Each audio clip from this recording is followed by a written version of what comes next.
Two of the poems we discuss in this module discuss the speaker's inability or unwillingness to approach the one he loves. Charles Baudelaire's To a Passerby and André Breton's Always for the First Time. These two French poets, whose poetry is set in Paris, bookend the 19th century, Baudelaire born in 1821 and Breton born in 1896. There's a particular sadness about these poems that ameliorates the romance, for we are always fascinated by the unattainable or the one who got away.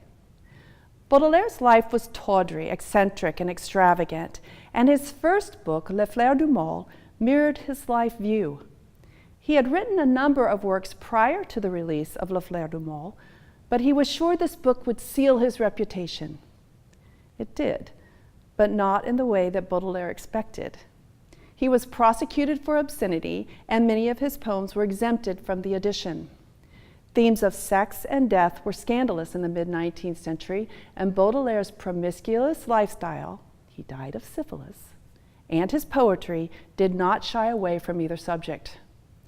Baudelaire was among the first, if not the first, to use the word modernity to describe fleeting moments of insight into the most basic of human experience as they are found in an urban, industrialized metropolis. His work initiated the decadentism movement among some literary writers, a movement that subverted traditional scientific values to sensual experience.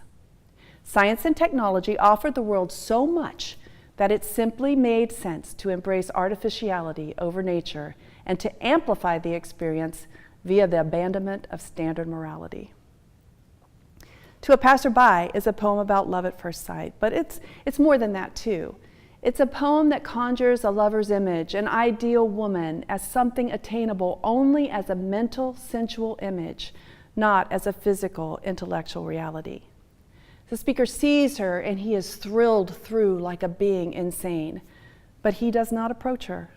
She has limbs of perfect poise, an appearance from which springs forth the hurricane, a sweetness that charms and the joy that destroys.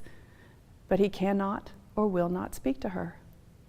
Whether Baudelaire's speaker is paralyzed by his fear to approach her or crippled by his fear that she cannot measure up to his imagination, he misses the opportunity to know the woman.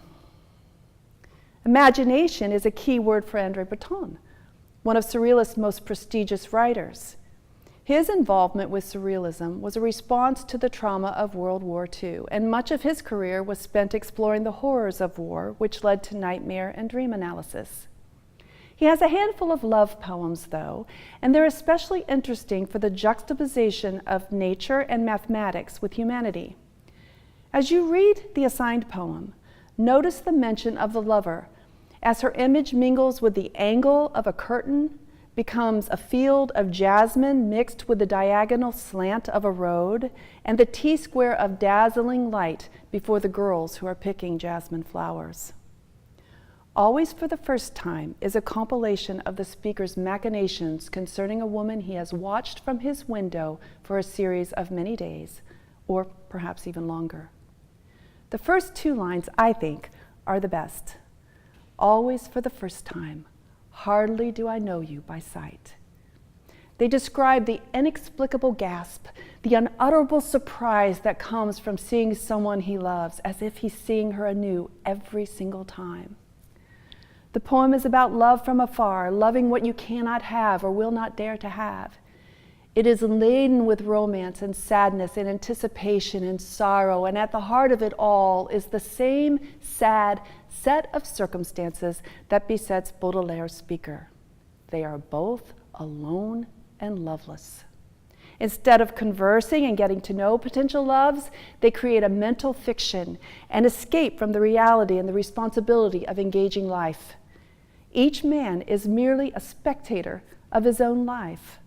Perhaps he is a victim of his appearance, his insignificance, his shyness, and/or his hopelessness. He will return to the memory, but really, he was never there.